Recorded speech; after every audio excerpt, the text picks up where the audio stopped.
Atualmente, existem cerca de 435 usinas nucleares em operação e 75 em construção, distribuídas em 35 países do mundo.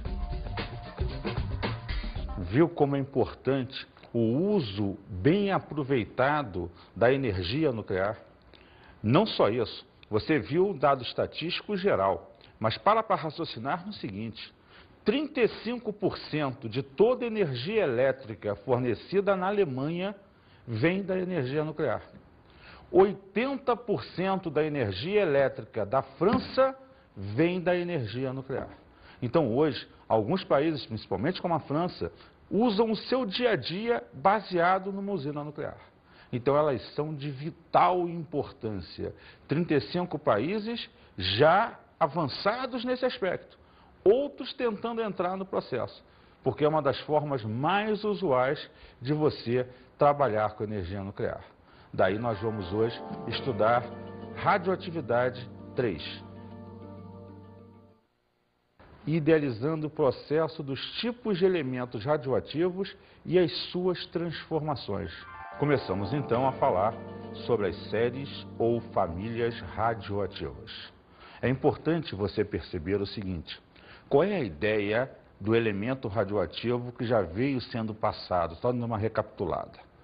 Todo elemento dito radioativo, ele sofre transformações, ele desintegra-se, emitindo partículas, gerando novos elementos, ao qual nós chamamos de transmutação.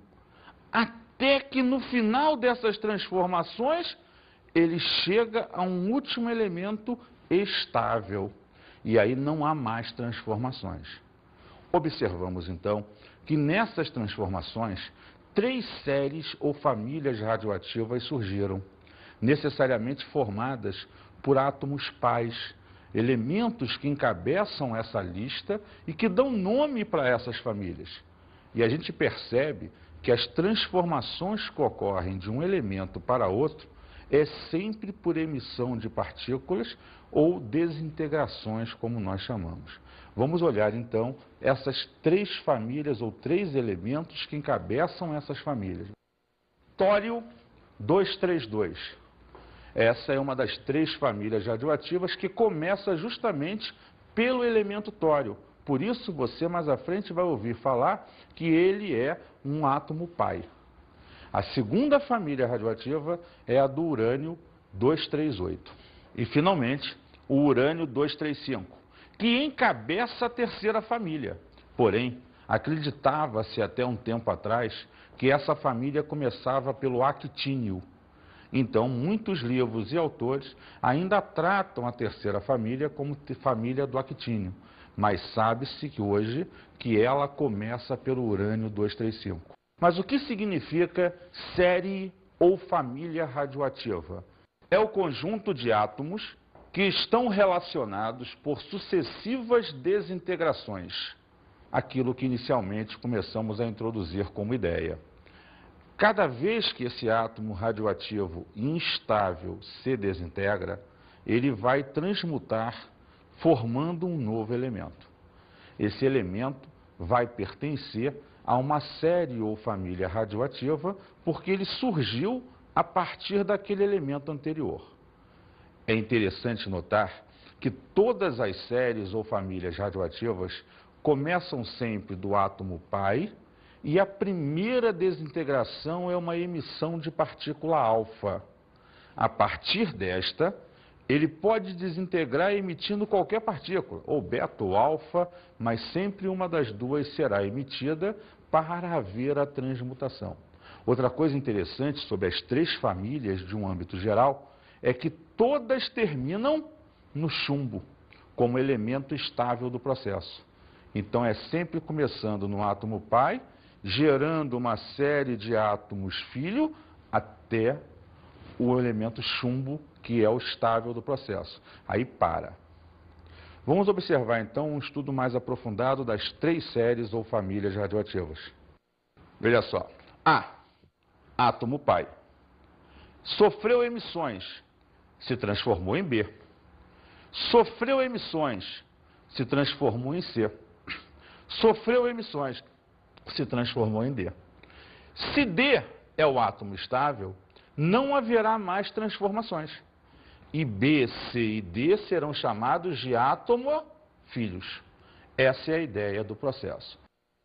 Professor, dá para explicar melhor como funcionam essas famílias? Claro, Gotinha. Vamos observar agora detalhadamente cada uma das famílias e as suas características. Primeiro, vamos falar da família do tório. Massa 232. Uma das características de cada família, e é o que determina essa família, é que se você divide por 4 a massa do elemento dessa família, no caso da família do tório, o resto será sempre 0. Então, se você pegar todos os elementos sequenciais formados na família e dividir suas massas por 4, o resto da conta será sempre 0.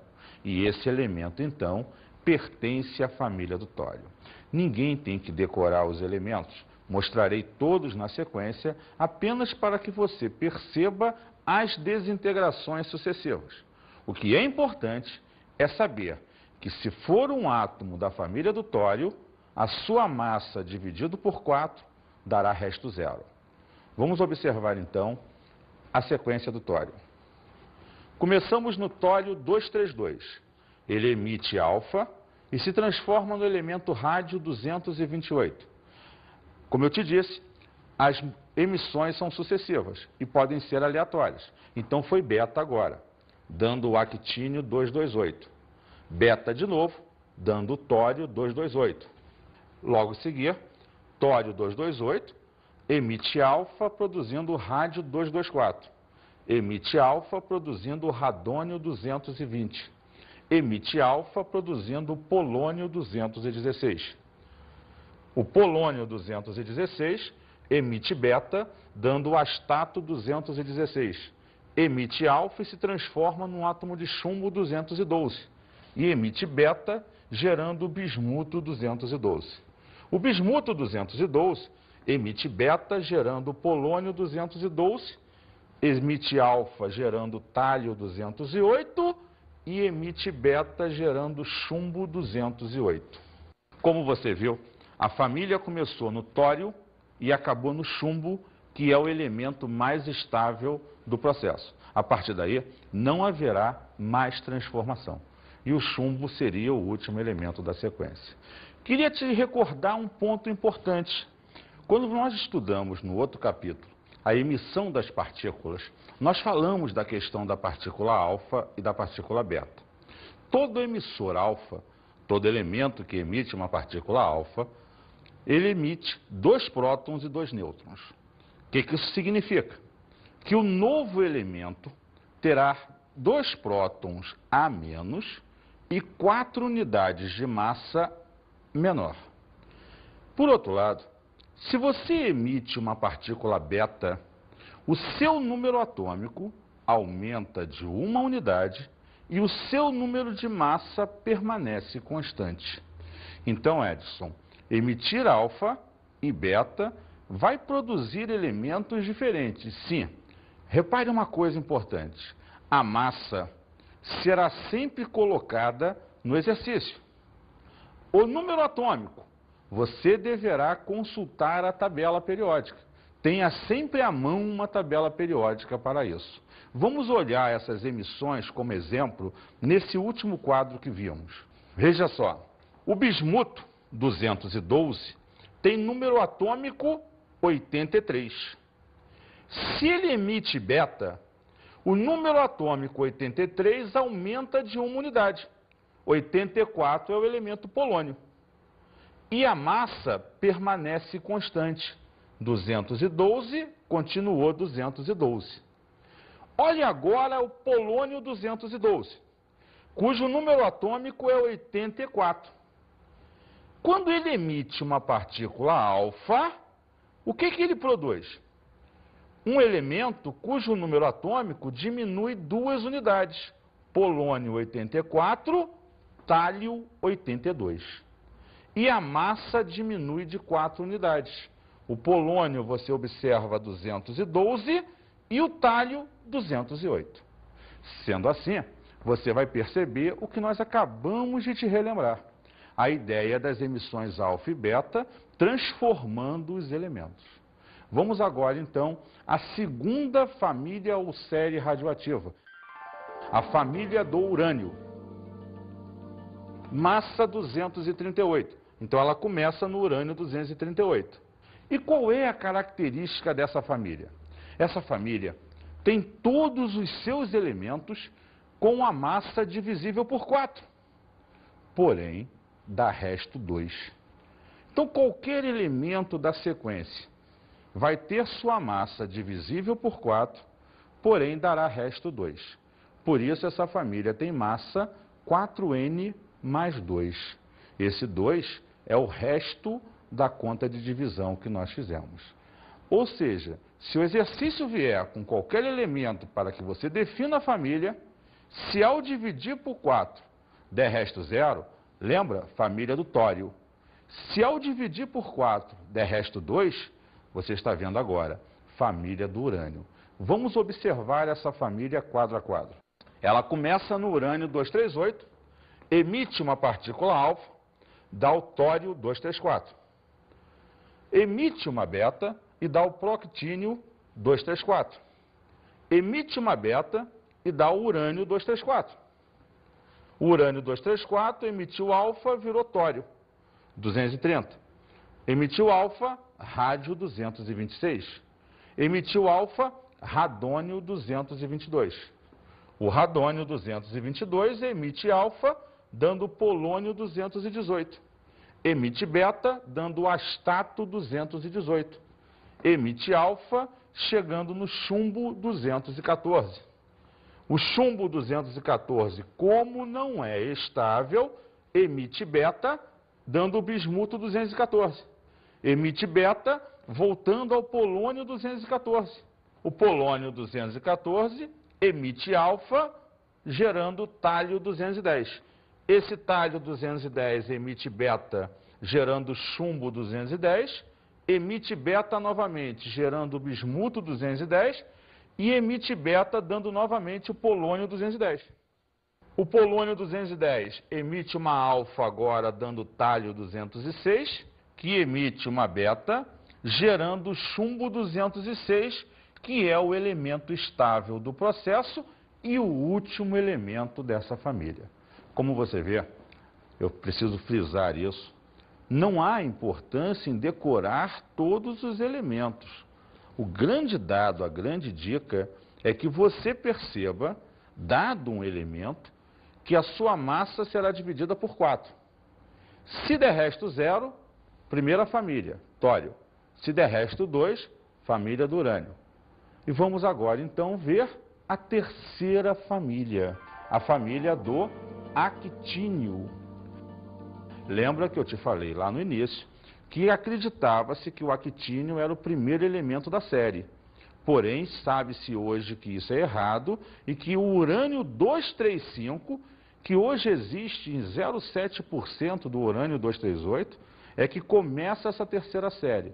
Mas como já se conhecia como série ou família do actínio, se manteve essa notação, mas sabendo que se começa do urânio 235. Cuidado que isso pode ser uma pegadinha em concurso. Vamos a essa família. A família do actínio, massa igual a 4N mais 3, como eu te disse. Nesse caso, se você pegar a massa de qualquer um dos elementos e dividir por 4, ela dará resto 3. Então a diferença, o grande diferencial de cada família é o resto que vai se formar. É isso que gerencia o elemento ser de uma família ou de outra. E é o que a gente vai ver agora. Vamos observar a sequência de elementos pertencentes a essa família.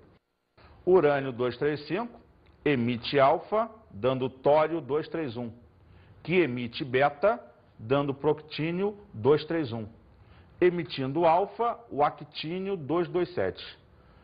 O actínio 227 emite beta, dando tório 227, que emite alfa, dando frâncio 223. que emite beta, dando rádio 223. Esse rádio 223 emite alfa, dando radônio 219, emitindo alfa, dando polônio 215, que emite beta, dando astato 215. O astato 215 emite alfa, dando chumbo 211, que emite beta, dando bismuto 211, que emite beta, gerando polônio 211. O polônio 211 emite alfa, dando tálio 207, que emite beta, dando chumbo 207, que é o elemento estável dessa sequência. Então, como a gente pôde perceber, fechando a ideia do grupo, duas características fundamentais. Todas terminam no chumbo, não importa a massa, como elemento mais estável, e todas elas passam pelo elemento radônio. Ele é um dos elementos da sequência de transformação, isótopos do radônio, mas ele está presente nas 3 séries. Isso é uma coisa importante de frisar. Por quê? Porque a química evoluiu como ciência e a cada evolução ela procurou observar e estudar os novos elementos e descobriu elementos transurânicos. Elementos de número atômico maior que o do urânio 92, gerando com isso uma continuidade de estudos radioativos e surgindo com uma 4ª série de elementos radioativos, elementos superpesados, e uma família em particular surge que é chamada família do netúnio. Repare que a família do netúnio, massa 257, tem A igual a 4N mais 1. Lembrando, por que 4N mais 1? Porque os seus elementos têm a massa divisível por 4, restando sempre 1 como resto da conta de divisão. Então, todos os elementos dessa sequência terão sua massa divisível por 4 e terá resto 1. Lembrando sempre que ela tem uma qualificação que a diferencia das outras 3. Como eu disse, ela surgiu recentemente por conta da descoberta dos novos elementos. Ela não tem o radônio na sua sequência. E ela não acaba no chumbo. Ela vai acabar no bismuto como elemento mais estável do processo. Vamos ver a sequência de elementos. Plutônio 241 emite beta, dando americício 241, que emite alfa, dando nipônio 237, que emite alfa, dando proctínio 233. Esse proctínio 233 emite beta, dando urânio 233, que emite alfa, dando tório 229, que emite alfa, dando radônio 225. Esse radônio emite beta, gerando o actínio 225, que emitiu alfa, dando frâncio 221, emitiu alfa, dando astato 217, o astato 217 emite alfa, dando bismuto 213, que emitiu beta, dando polônio 213, que emitiu alfa, dando tálio 209. O tálio 209 emite beta, dando chumbo 209, que emitiu beta, dando o bismuto 209, como elemento mais estável dessa nova série. Você deve ter percebido, ao longo do processo, as coisas que eu te falei. Não ter o radônio no processo e acabar no bismuto e não no chumbo. Vamos ver agora a fissão nuclear. Fissão nuclear é um dos tantos fenômenos que você vai sequenciar agora. A fissão nuclear consiste em quê?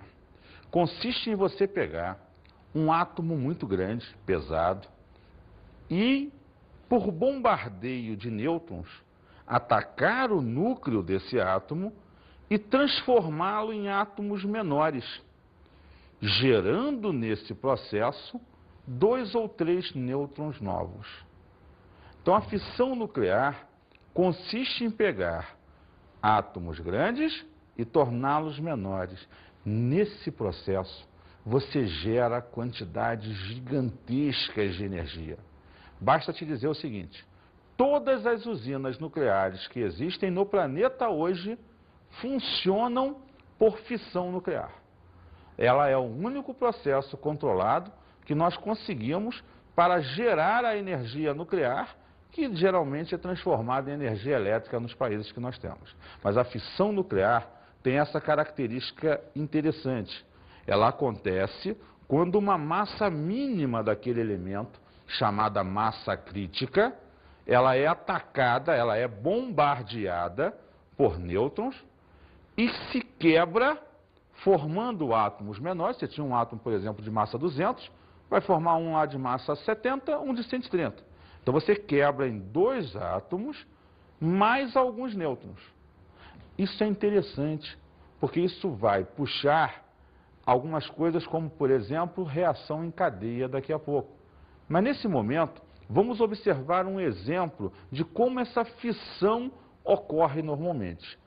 Urânio 92235, um átomo grande, pesado, mais o nêutron. Ou seja, quando você soma nos reagentes, você está bombardeando, gerando, olha a setinha, o bário 139, o criptônio 95, mais 2 nêutrons. Então veja, você bombardeou o urânio, quebrou o cara em 2 pedaços, que são novos elementos, e gerou o nêutron. Então você bombardeia para começar o processo, mas gera novos nêutrons. Então vamos ver reação em cadeia. Reação em cadeia, ela acontece quando você pegou o primeiro átomo, atacou, ele gerou 2 nêutrons. Esses nêutrons atacaram mais 2 átomos, que geraram 2 nêutrons, que atacaram outros 4 átomos. Olha a coisa se desenvolvendo em cadeia, sucessivamente sem parar. Essa reação em cadeia é um bolo que vai acontecendo, crescendo, crescendo. Porém, lembra um detalhe que eu te disse? Você gera a cada quebra grande quantidade de energia. E se você gera grande quantidade de energia e essa reação ocorre descontroladamente, o que vai acontecer? Bum! Exato. Você criou uma bomba nuclear. Por isso ela explode. Porque você vai gerando uma reação incontrolável, chega um momento, dada a quantidade de energia daquela estrutura, ela explode. É o princípio básico das bombas nucleares. Uma reação nuclear em cadeia só pode autossustentar-se a partir de uma determinada quantidade de radionuclídeo, que passa a ser chamada de massa crítica. Veja só, essa massa crítica é a menor quantidade de massa daquela amostra que contenha um certo número de átomos necessários a que haja essa reação em cadeia. Porque para raciocinar, se você bombardeia o primeiro átomo, ele gera 2 nêutrons, que vão bombardear outros 2, você tem que ter um mínimo ali de X átomos para que a reação seja em cadeia. Então, essa quantidade mínima necessária para que a reação seja dita em cadeia é chamado de massa crítica. É em função dessa massa crítica que a gente percebe, tá, a formação da bomba atômica. O que é a bomba atômica? O cara coloca uma massa crítica e começa a reação em cadeia. Provoca essa reação de cadeia de forma descontrolada, como aquela massa está dentro de um invólucro metálico, chega uma hora que a pressão aumenta, a quantidade de calor gerada é tão grande, bum, que gera a explosão nuclear e aquele lindo cogumelo, que é lindo só visualmente, mas que denota uma alta destruição, porque, veja, a quantidade de energia gerada nesse processo é altíssima.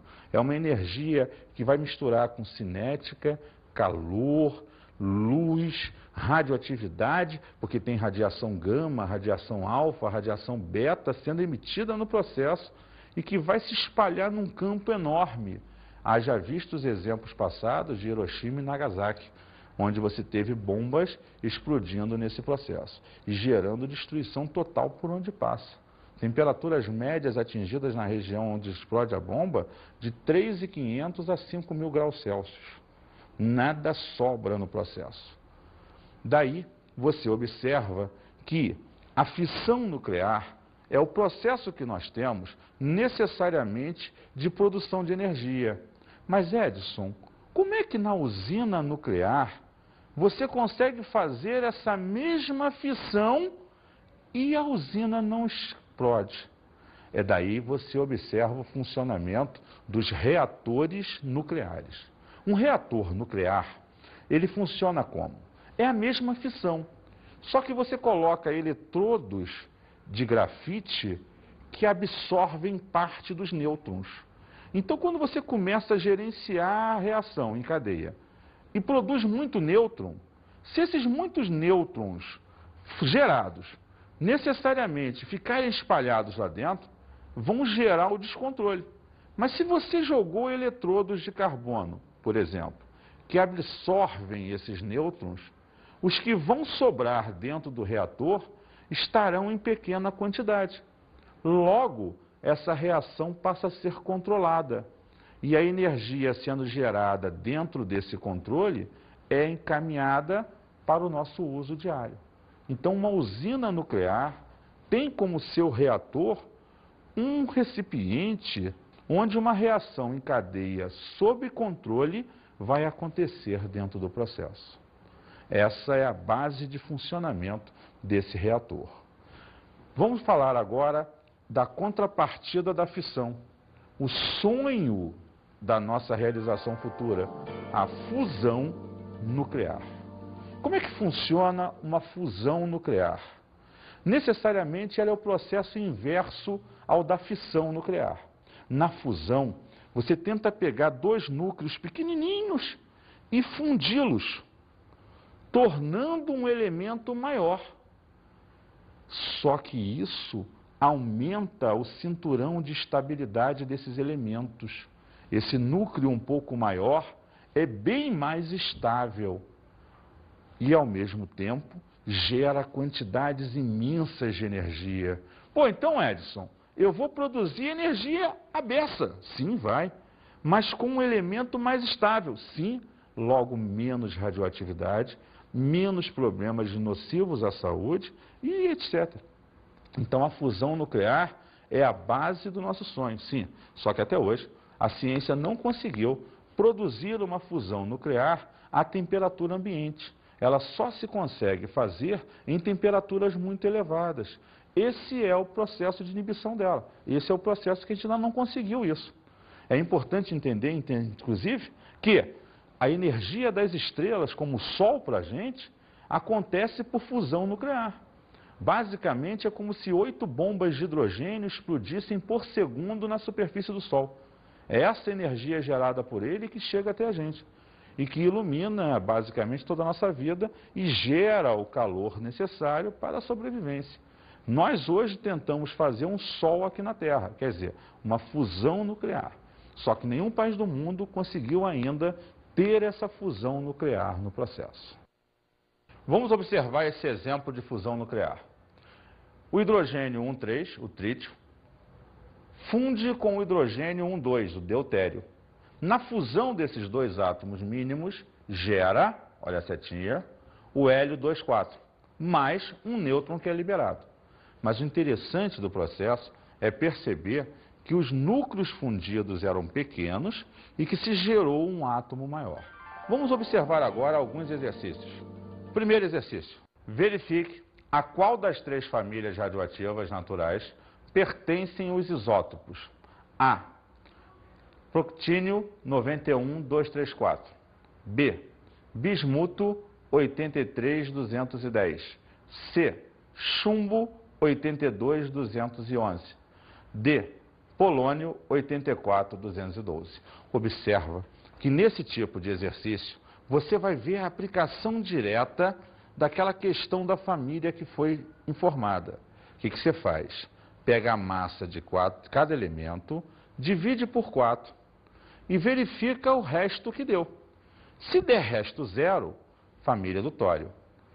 Se der resto 1, família do netúnio. Se der resto 2, família do urânio. Se der resto 3, família do actínio. Vamos acompanhar essa solução então. Letra A. Proctínio 234. 234 dividido por 4, 58. Resto 2. Então é da família do urânio. Letra B. Bismuto 210. 210 dividido por 4, 52. Resto 2. Família do urânio. C. Chumbo 211. 211 dividido por 4, 52. Resto 3. Família do actínio. E letra D. Polônio 212. 212 dividido por 4, 53. Resto 0. Família do tório. Como você percebeu, identificar a família de um elemento é apenas observar a divisão da sua massa por 4 e verificar o resto da conta. Com isso, você consegue resolver qualquer exercício de identificação de família. Vamos então agora resolver um outro exercício. As figuras a seguir representam reações nucleares. O núcleo inicial, urânio 235, foi atacado por X. Tornou-se instável, esse colchetes pontilhado significa isso, gerando o urânio 235, ele vai se partir. Observa no final que ele formou Kr 9036, o Y e X. O mesmo X, se você perceber, que estava lá no início. Vamos continuar a ler. Repara, hidrogênio 2, hidrogênio 2, se juntaram. Estavam separados por essas linhas sinuosas. No segundo momento, se juntaram. Terceiro momento, continuaram juntos, o que denota que partes menores geraram uma parte maior. A figura 1 representa uma reação que envolve o isótopo 235 do urânio e a figura 2, outra reação que envolve o isótopo 2 do hidrogênio. Letra A. Identifique a partícula designada por X. Letra B. Escreva a equação que representa a formação de Y. Letra C. Identifique as reações nucleares representadas nas figuras 1 e 2. Vamos voltar lá no primeiro esqueminha montado para que a gente tente entender aquele processo. O urânio 235 foi atacado por X. Bombardeamento é característica de fissão nuclear, porque você observa no final a formação do Kr e do Y, dois átomos diferentes. Lembra? Quebrar um núcleo grande e formar núcleos pequenos. X provavelmente será um nêutron, pois você tem aqui o ataque de nêutrons no início e a formação de X no final, que justamente completa a ideia do nêutron. Próximo esquema. Você partiu de átomos pequenos, hidrogênio 2, e juntou-os. Isso caracteriza a fusão nuclear. Vamos agora reler as perguntas e respondendo. Letra A. Identifique a partícula designada por X. Obviamente, é um nêutron, pois esse bombardeou o átomo inicial e foi formado ao final do processo. Então, X é o próprio nêutron. Vamos ao item B. Escreva a equação que representa a formação de Y. Volte lá no esquema primeiro. Você colocará o urânio 235 mais o nêutron X. E no final, o Kr 90, os dois nêutrons X, mais o Y que foi designado. Veremos como fica agora. Urânio 92,235 mais nêutron 0,1, dando, setinha, 2 nêutrons 0,1, criptônio 3690 mais Y 56,144, sendo então a resposta final desse item. Vamos ao item C agora.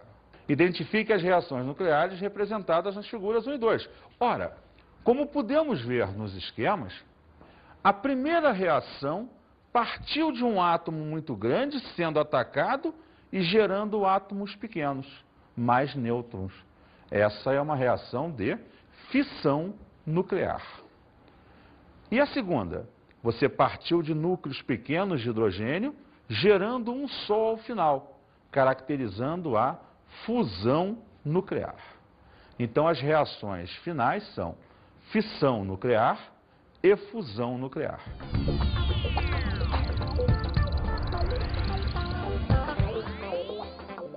Como dica de estudo, é importante você perceber e fazer alguns estudos sobre a utilização das bombas nucleares e observar principalmente seu efeito destrutivo. Seria interessante discutir sobre a real necessidade de termos. E um outro ponto importante, vá à internet e discuta e observe as reais aplicações no dia a dia dessa utilização da energia nuclear, seja na agricultura, na medicina, etc. Um grande abraço e até a próxima.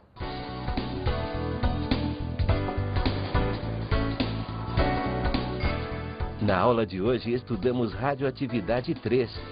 É importante então observar que ao longo das sucessivas desintegrações, famílias se formaram. Os elementos radioativos então passaram a pertencer hoje a 4 séries ou famílias radioativas. Aprendemos o que é fissão nuclear. Lembre que a fissão nuclear é a quebra de núcleos grandes, gerando núcleos pequenos. E discutimos a fusão nuclear. É a junção de núcleos pequenos, gerando um núcleo maior e mais estável. E que em ambos os processos produzimos grandes quantidades de energia. Até a próxima aula.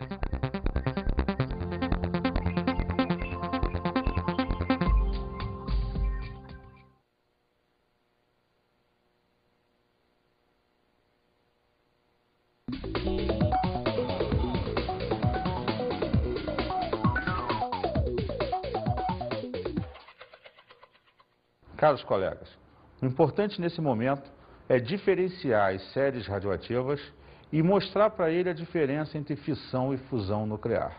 Um grande abraço e até a próxima oportunidade.